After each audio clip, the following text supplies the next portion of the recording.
Welcome to Wanna Bet, the daily gambling game show that takes betting seriously, but not much else. Get our favorite plays on the totals, sides, props, exotics, and futures to jump on now. So let's get it started with Jason and Ben. Let's get it started with Jason and Ben. Let's get it started with Jason and Ben. Supplicas som kere konsolata konsolferino. Let's get it started with Jason and Ben. Let's get it started. Hey, welcome to Wanna Bet. Let's get it started indeed. Happy Monday, all that good stuff. It is a Monday, so our buddy Eric Casilius from the Super Betting Discord, our pal, joins us as always. That's Eric. That's Ben. I got it right. I'm Jason. This is Wanna Bet. We give you guys our favorite plays that we've made across all of sports wagering since yesterday. We try to give you, in fourth down, a quick hitter, fourth and short, to get you paid quickly in some of these upcoming games, or fourth and long, a long shot bet, or a bet that won't pay off for a long time, like a futures bet. And overtime, we're giving you football or football parlays every single day because 'tis the season. And as always, we show our work, and lately, my work ain't been good, folks. Josh Jacobs leaving that game early with injury, Justin Herbert being beat up early in that game. Aaron Rodgers getting hurt. Boy, if I'm on you lately, you're probably about to get hurt or have a bad game. That's just the way it goes. Look, Tampa, they get a 5-point lead. They're running the ball down Buffalo's throat. They just can't tackle. I mean, screen passes turn into 52-yard touchdowns. I really like that as an opportunity for Tampa to win if they just continue to get volume on the ground. And if they tackle just a little bit, we lose the over in the Bengals-Steelers game. We're a field goal away from that hitting. Cincinnati marches down the field, first drive, scores a touchdown. Can't do anything the rest of the day. So it was terrible for me. We do have a parlay outstanding. I'm not going to talk too much about it, but we need somebody to throw an interception tonight and get us back on the good foot. Your Sunday Beltway, Ben. Yeah, it was really bad. No way around it. Jaylen Warren, you talk about injuries. Jaylen Warren has close to 60 rushing yards at halftime. Felt great about that prop.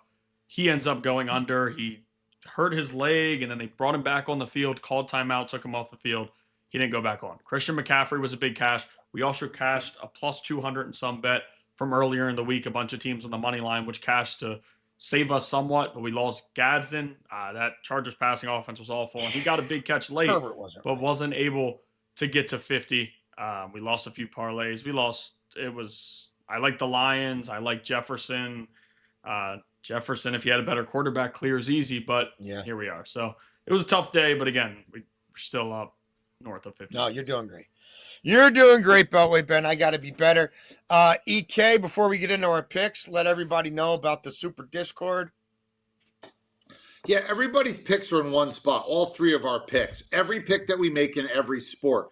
If you just go to JLC's Twitter or Ben's Twitter or right here, if you just get in there, you click the Super Discord and you can ask questions directly. You get all of our selections in real time. You'll know where we're playing and you'll get the best number. We'll see you there.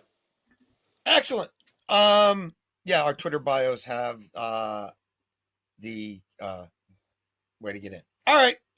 Even though I suck right now, I will go first because that's just the order that works better with this new operating system. Look, I'm going to take Dallas. I'll lay 3 points here. I'll risk the push on that end. And Geno Smith to throw an interception. Geno Smith thrown 21 interceptions in 13 home games since the start of last year. Geno Smith has thrown, just want to double check my work here. 10 straight with a pick. He's thrown a pick in 12 of his last 13 games. Geno in prime time in his career is 4-14. He's thrown a pick in 7 of his last 8 primetime games. In his career, 17 touchdowns to 18 picks in those 18 primetime games. Dallas doesn't get a ton of picks. I know that. Geno throws them against everybody. Dallas's pass rush, even without Micah Parsons, they can get hands up. They can be disruptive. The rookie out of BC, Clowney here and there. They add Quinnen Williams. Geno is in his own head, and I think Geno knows his days as a starting quarterback are fading. And Geno at home has just been, whether it's Seattle or Vegas, has been a disaster.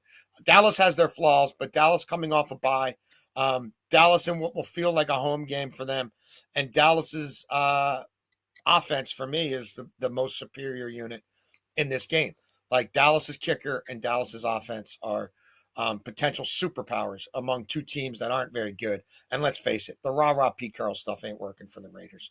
Nobody's buying it, and they're having difficulty finding any ways to win games. So, yeah, this has gotten up to 3.5. I'm going to lay the 3 and pair it with a Geno pick. Come on, Geno. EK, what you got? I'm going to take what you did and even simplify it further. My first base play, I know it sort of looks like a trap. Everybody the whole country's going to be on Dallas tonight, and I'm going to be one of them, and I'm going to get it down to 3. I'll pay the extra juice. Give me Dallas -3. I'll buy the hook. I don't buy the hook often. The only time I really buy the hook in the NFL is right around that number 3, and it's got to be priced right. But I'm going to take Dallas -3 in this spot, pay it up. You got to pay being what, 142 in that range or whatever it is at 1,438. I'm going to go there. I just think they're better and they're rested and they got a little life on defense with Quinn Williams. And this is a play against the Raider offensive line, which I think stinks, and the Raider quarterback, who I don't believe in. So how am I possibly going to back a team with a terrible offensive line and a terrible quarterback against really a juggernaut at offense at times who's coming off rest? Give me Dallas. Beltway Ben, what you got? Yeah, we're going to go to the Dallas running back here, Javonte Williams, and I'm taking him over his rushing yards today. He's over this in 6 of 9 games on the season. I just think this spot against the Raiders defense is perfect for him. Cowboys are treating him as a true bell cow back. He's got 164 touches this season, 18.2 per game. And when you look at what the Raiders are allowing, I mean, they've really, really struggled. 79.6 rushing yards on the season per game for Javonte Williams. He's clearing this on average. And the Raiders, as I said before, the run defense has really regressed as the season has gone on. 52.9% success rate against the run since week 5. That's the third last. And bottom 10 in defensive EPA against the run. They're struggling against the run. Javonte Williams has been the bell cow back.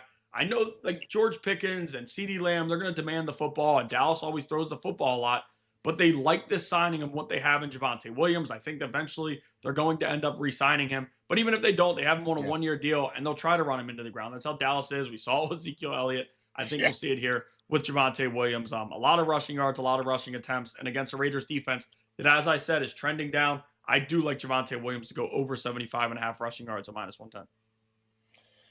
Yeah, I've looked really hard at an anytime touchdown with him. But boy, they're making you. It's around -185. So we ended up not going there. But I do think he sees a lot of the football tonight. Second down for me. We're going to the NBA. Give me the Joker to get a triple-double. Chicago playing on back-to-back nights. It's a Chicago team that's become more run and gun. Denver at home scoring over 120 a game. That's plenty of volume for him to get assists, for him to get his own points. And here's what the Joker's done at home this year. Against Phoenix, 27-14-19. Against New Orleans, 25-12-10. Against Sacktown, 18-7-14. Against the run and gun Heat, 18-15-16. Golden State, 16-9-9. Oh, so close. Against the lowly Pacers, 9-14-14. Oh, so close. If you want to pair this with Denver money line, it still doesn't get you plus money. I thought about pairing it with Denver laying 3.5 points. Denver laying maybe 4.5 points, keeping it under 2 possessions. That might be another way to go. Ultimately, we're just going to play the Joker triple-double here. And shout out to one of the few people who does have a want-to-bet hoodie. The late, great, even though he's still alive, Dr. Jerry Aloysius Coleman, who put me onto this Beltway, Ben. And maybe I'm going to regret moving forward with this at a time where my discretionary funds are dwindling and going with the late, great Dr. Jerry Aloysius Coleman on this one. But I do like it. It's a rest spot for the Nugs against a team that's trying to flex its muscles. And the Joker gets these a lot of different ways. Any of those 3 statistical categories could be the bell cow for us. Second down, Beltway. Second down, EK, sorry. First of all, outstanding that you call a guy who's not dead the late great.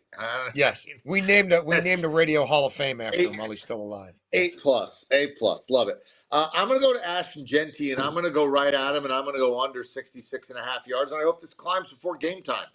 Look, again, this is a really bad offensive line. I hope people appreciate how bad this offensive line is. And the one thing about Dallas, when you look at them, I mean, I'm a big believer that you've got to find units that are either ascending or descending at a rate more rapid than the public wants to talk about it. The narrative is that Dallas stinks everywhere on defense. But if you look at the numbers, if you look at the advanced metrics, if you look at the fact they have Quinn Williams now, their run defense, while I'm not telling you that they're going to be confused with Seattle or Cleveland, they're not putrid.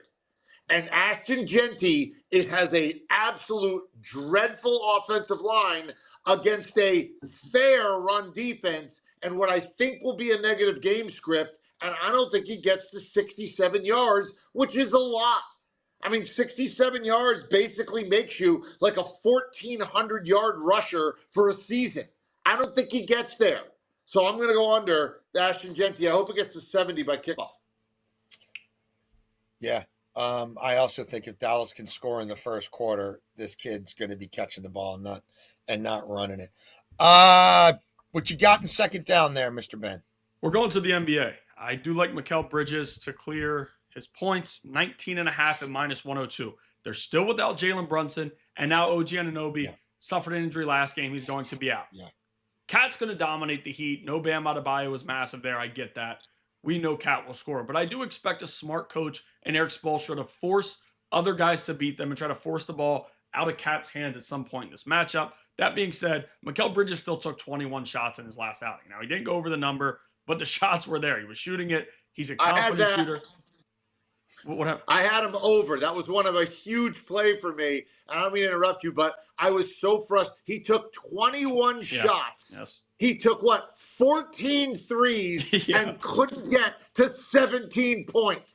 No, yeah, you're 100% right. It's unbelievable. And they move his number up now because they see the shots that he's chucking, but it's just wild that he cannot put it in the basket. I don't think anything's going to change from a shot aspect. Hopefully he knocks more down. You're facing a Heat team you faced the other night, but the Heat are allowing more points than all but two teams in the NBA this year. They're playing a different brand of basketball. They're playing a lot quicker. And when you don't have Bam on the court to kind of slow things down, you have to expect more fast pace. So I do like Mikal Bridges over 19.5 points at -102. Excellent. Third down for me. I'm staying in the NBA where we just were. A little two-leg parlay here. Give me the Raptors to score 120 tonight at home against the Hornets. And give me the Pistons. We're taking that number, which is now north of 10. We're taking the Pistons down to -6.5 against the lowly Pacers. Look, I like Toronto. Toronto's got a multifaceted scoring approach. I like what Toronto's getting off the bench. I really like Toronto at home. Toronto's averaging 121 points per game at home, where they haven't played a ton. They're sixth in the league in field goal percentage. They're second in the league in three-point percentage, over 42%. How about Charlotte when the Hornets go on the road? They're allowing 129 points per game. Opponents are shooting 52% from the floor, 45% from three-point land. Yeah, that is dead last in the NBA in both of those categories. We've seen this Charlotte team on the road give up 147, give up 126, give up 144, give up 125. The only team that hasn't gotten, the only teams that haven't gotten north of 120 against them on the road are the Wizards and the Pelicans. Look, I'm buying Toronto in good form right now. Do I think they cover that huge number? It's now, last I looked, it was like, I don't know, it was double digits somewhere. I don't know about that. But I do think Charlotte scores enough to push them to have to score 120. And then look, Indiana, they've got one win this year. They've lost 7 in a row, 6 of those losses by 9 or more points. They failed to cover in 6 straight games.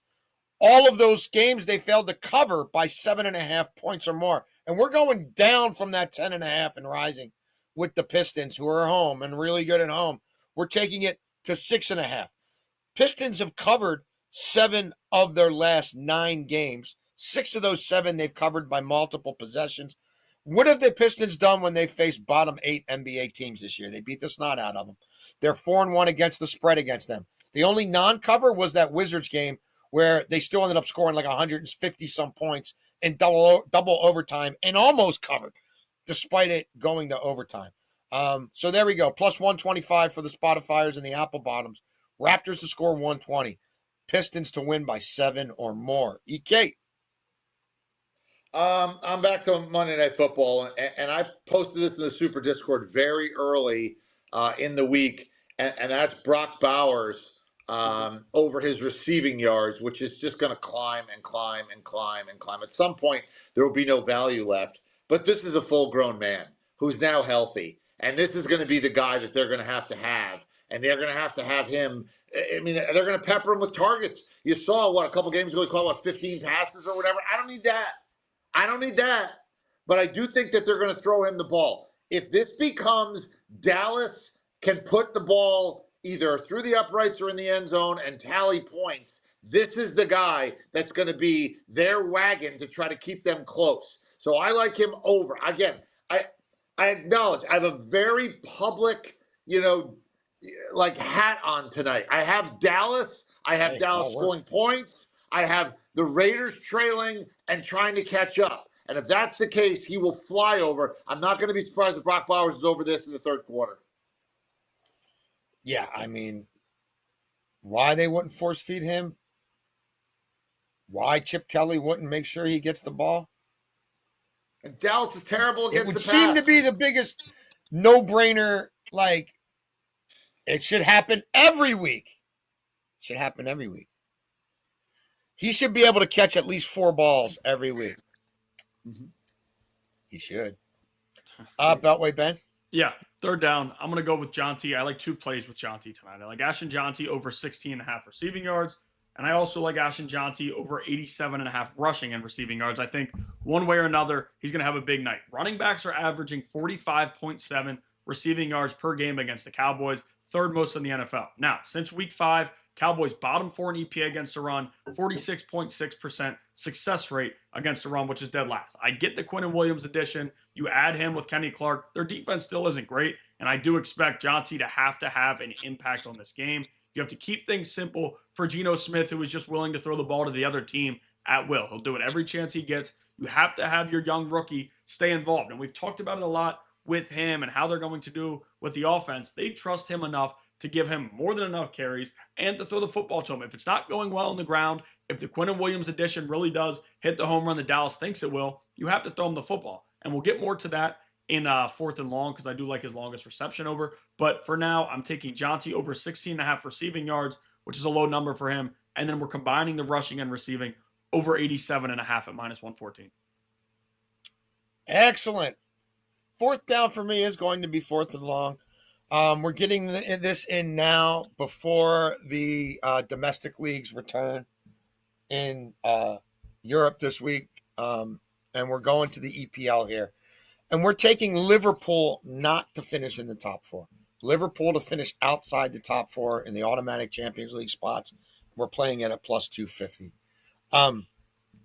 Look, it's Arsenal's Prem to lose. They did finally not win the nil last time out, and Sunderland got the draw off them. That's fine with me because Sunderland's ahead of Liverpool in the standings here, and Sunderland might not fall off a cliff as a promoted team. Like we've seen Leicester City, like they might hang around, and them hanging around be good news for us on this bet. So you got Arsenal or City. One of those two are going to win. Like Chelsea's going to finish in a Champions League spot. And so for me, it comes down to Man U or Liverpool, and both have had janky starts. But the Red Devils have righted themselves a whole lot more than the Liverpoolians have. And I'm buying Man U more than I'm buying Liverpool. I don't like Liverpool up top. I don't love them in the midfield, and I don't really love them in the back outside of the center back pairings. Like, I watch Ekitike play for France, and I'm like, there's a different player than Liverpool. Like, I don't get it. I look at somebody like Gakpo, who I thought was going to be a rising star and somebody to watch at this World Cup, and you look at him for country, and he's all out of sorts because he's all out of sorts for club. Like, I don't think these guys getting back after the international break is going to be all that great for them. I think last year with the coach, it was a magic carpet ride. Boy, it's not been this year, and I don't know where the adjustments are coming from. And I think the results they're getting in the Champions League are going to make them keep chasing those results. And I think they might suffer a little bit more in the Prem. Only 6 teams in the Premiership have more losses than Liverpool. Like, they've played like a mid-table side. And I do think Crystal Palace and Bournemouth, sides like that, can maybe get points from them. So for plus 250, outside the top 4, that's where we are. EK? My fourth is going to be fourth and short. And again, if I had a Joe Public hat on, I'd be putting it on literally right now. Instead, I'll do it figuratively. I'm going Dallas money line. There you go. I'm going Dallas money line in the first quarter. I think this is a rested offense that will come out and score some points. And again, you have to be ahead of me for me to lose this. And this is I don't believe in Geno. I don't believe in that offensive line. Yeah. And I believe in the Dallas offense. Dallas, first quarter money line. It's only $1.60. And again, we don't lose a tie. So give me Dallas money line minus $1.60. Now on this, to be fair, I won't post this in the Super Discord until I see the coin toss. Because I want to know who's going to get the ball first. If Dallas is getting the ball first, I will jump on this with both feet. Because you usually have 3 drives in the first quarter, at least. Okay? And if you have 3 drives, I'm getting 2 of them. So I like Dallas in the first quarter on the money line. If you're the Miami Dolphins, you have 3 drives in the first 20 odd minutes of that game. And you average 6.7 yards per play in the first half, yet find a way to only run 19 plays. Tua and Mike McDaniel. You mooks. Overtime, right? No, Ben. Fourth down. Ben. Fourth and long. We're just going to go with the longest reception. We're going to go with Ashton Jonty. I told you guys about it earlier. I think he's going to have a big day catching the football. We're going longest reception over 9.5 yards at minus 110. When you look at his last, he's cleared this in 3 of his last 5. He's starting to catch the football more as the season's gone on. He's got 5+ targets in like 4 of his last 5 weeks. Geno was trying to keep it safe for him. The offensive coordinator and Chip Kelly is trying to keep it safe for Geno. We know what happens when they throw the football down the field. Now, Ashton Jonty is a different beast. He can break tackles. If he can get to that second level, we know easily he'll get to that 10-yard mark. I think if he catches 3 balls tonight, at least one of them is the big play. One thing with the longest reception that you don't get with the regular receiving yards, if he loses 5 yards on a reception, you don't have to worry about anything you already cashed. Whereas for my other receiving prop, he loses 5, we're kicking ourselves because that's really costly with running backs who don't catch enough passes. I do think it'll be a big night for Ashton Jonty catching the football. Geno Smith cannot be chucking it down the field against a Dallas defense that, it's a flip a coin. Like, they can give up 500 passing yards, but they can also get 5 different interceptions and turn all of those into points. It's big play or bust with them. I do think Jonty is involved, whether it's on the ground or throwing the football, and on some of these throws, at least one of them, I think he'll get free open field and make some plays. So I like him over 9.5 yards on his longest reception. Well, and Eberflus is going to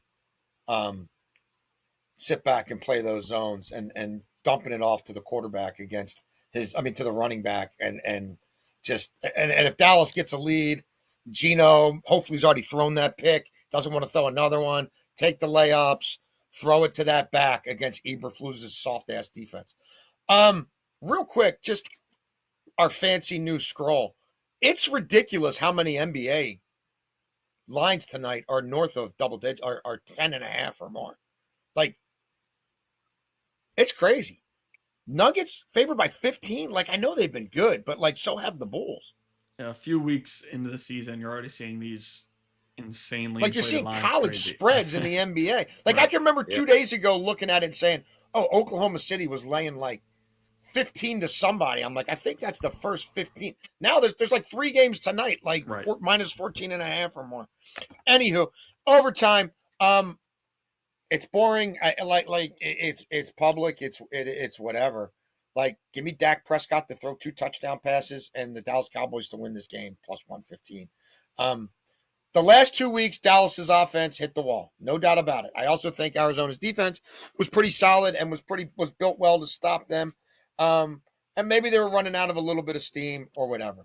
But we know the pace that Dak was on before those 2 games. He was throwing for 2 every game, and most games he was throwing for 3. I think the numbers don't tell the real story with the Raiders. You can look at them in terms of opposing quarterback rating and some of these metrics. And again, fool yourself a little bit. But like when they faced Herbert, he threw for 2 touchdowns and no picks. When they faced Daniel Jones, he threw for 2 touchdowns and no picks. When they faced Mahomes, he threw for 3 touchdowns and no picks. Dak had 13 passing touchdowns in 4 games before the two game bump. The 2-game slide, malaise, whatever you want to call it. It's the worst 11-game start of Pete Carroll's career. Pete Carroll's a front runner. I don't think Pete Carroll's built to try to get this team like to turn over a new leaf. I think his rah-rah shit is played out.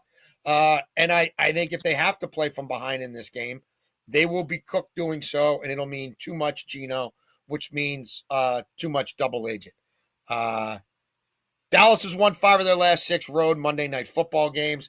And this is the spot that I think, like, no, it's not Dallas with pressure against Arizona. It's Dallas coming off a bye against the Raiders. They're a tight favorite. People starting to say, oh, they're not that good. I mean, come on. They got Pickens. They've got Lamb. They've got Ferguson. They've got a back who's looked really good. And they've got Dak Prescott. Pressure's off now. You know, we're not going to the playoffs. Let's pad our stats. Back of the football card. So, plus 115. That's where we are. EK? You know, I like to tell a story in my little parlay, and my story is we are who you think we are, and this is Dallas to win, and Dallas to be better, and Dallas to do sort of what we expect, and the Raiders do so we expect. So leg 1 is Dallas just wins the game. Leg 2, Bowers 60 receiving yards. He's in the 70s. We only got to get to 60. 3, Genty, under 66.5 rushing yards because they're going to be behind and they have a terrible offensive line. And then 4, CeeDee Lamb to catch a pass in the first quarter. If that happens, it's plus 433. So I like all of it. Now, I've got a lot of sort of 60-40s in my way, and they all have to fall to me. But if I get all of them, I get a nice payday. So Dallas to win, Bowers over 60, Genty under 66.5, and CeeDee Lamb to catch one in the first quarter. Beltway Ben, bring us home. Yes, we're going to start with the NFL, and then we do have an NBA parlay set on here. But in the NFL, we'll go with a simple one. It's just a few different legs that I've put together with guys that I like, and then, of course, Brock Bowers, who I was on the fence about giving his regular yards out, but we did end up just taking him down to 50+ and putting him in this parlay here. Brock Bowers, 50+ receiving yards, Javonte Williams, 50+ rush yards, and Ashton Jonty, 60+ scrimmage yards, and it's plus 104. Gets us just over plus money. I do like this a lot here, though. Brock Bowers, 50+ receiving yards. He's done it enough this season. You're coming off of a week where he has the big catch, and after that, you're waiting for the next one and just never happens. Yeah. You're going to force the ball his way. Dallas has not been good against tight ends. I don't see any issue for Bowers tonight, especially after you moved on from Jacoby Myers, and the other wide receivers you have really aren't doing much. Like, is Tyler Lockett really going to get 8 targets tonight? I just don't see it. Now, Javonte Williams, he better on the ground. Yeah, right. Javonte Williams on the ground. As long as one of them's picked off, then I'm totally fine with it. Well, if he's going to Tyler Lockett 8 times, I think you'll get your interception because one of those is going to be all over the place to the smaller receiver. But Javonte Williams, 50+ rushing yards here. I talked about him before. The Raiders' defense has really fallen off against the run. They're struggling big time. Javonte Williams is that bell cow back. They trust him fully, and they're going to continue to give him the football to take some more off of Dak, right? You don't want Dak getting hit around with your offensive line. Let Javonte Williams go, set things up for that offense. And then Ashton Jonty, 60+ scrimmage yards. I talked about it before. Between one big catch or one big run, he's going to have some yards here, I think, at some point tonight. He's going to make some plays. I think they want to take some pressure off Geno. As I've said throughout this show, Jonty should be a vital part of this game and this offense tonight. Now, the next play. Just the NBA, keeping it pretty simple. Mikal Bridges, 15+ points. Norman Powell, 2+ 3-pointers made. Matas Buzelis, 10+ points. Brandon Ingram, 15+, plus 109. Bridges and Powell are in the same game. Powell's 2+ 3-pointers. The Knicks are allowing more 3-point makes than anybody in the NBA, and it's only getting tougher with the injuries they're dealing with. Bridges, we gave his regular number out, 19.5. I do think 15 should be no sweat with, how many shots he's going to be taking.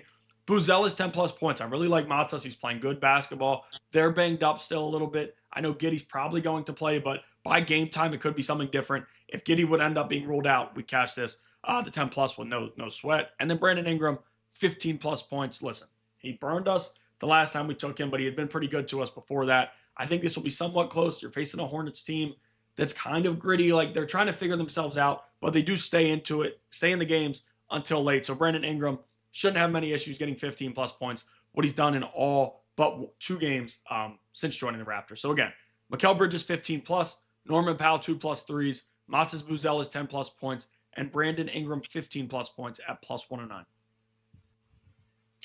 There you have it, people. That's our show. EK, before we put the ticket up, again, let everybody know about the Super Discord. All right, all of our picks are made in real time. Okay, so what's that mean?